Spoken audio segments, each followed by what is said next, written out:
Active and passive range of motion.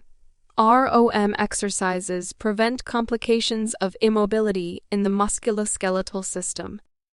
ROM exercises facilitate movement of specific joints and promote mobility of the extremities.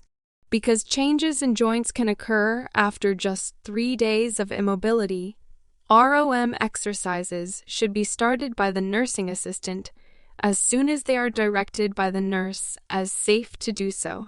There are 3 types of ROM exercises: passive, active, and active assist. Passive range of motion is movement applied to an individual's joint by another person or by a passive motion machine. When passive range of motion is applied, the joint of an individual receiving the exercise is completely relaxed, while the outside force moves the body part.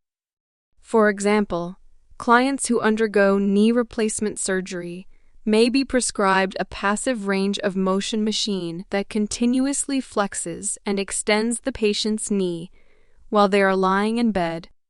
See the image of a passive motion machine. Active range of motion is movement of a joint by the individual with no outside force aiding in the movement. A staff member may provide verbal cues to complete the action, but the movement is done independently by the client. Active assist range of motion is joint movement by an individual with partial assistance from an outside force.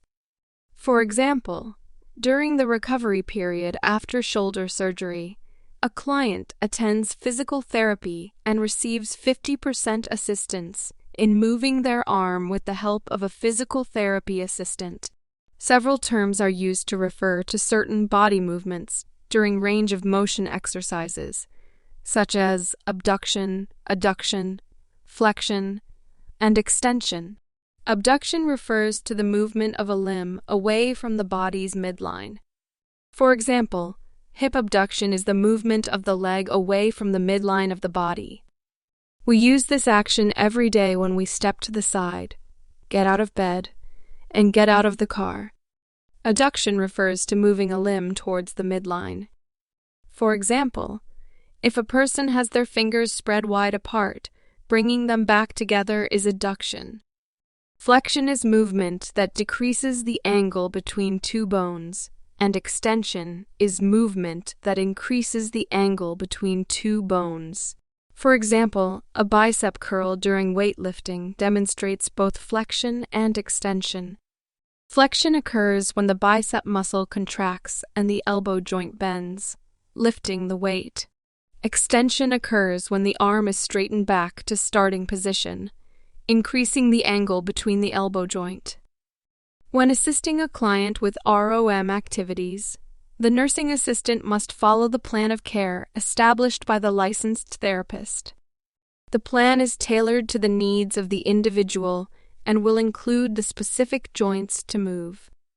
Typically, larger joints such as shoulders, elbows, hips, knees, and ankles are included in ROM exercises.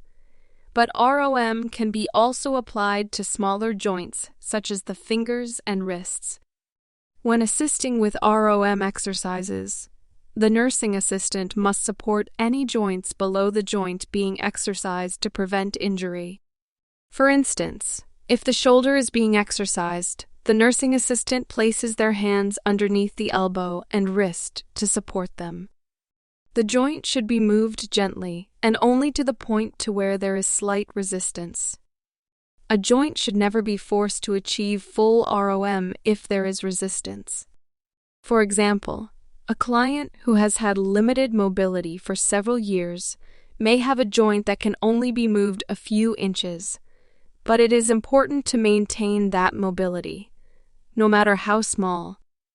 While providing ROM, the nursing assistant must observe for objective and subjective signs of pain.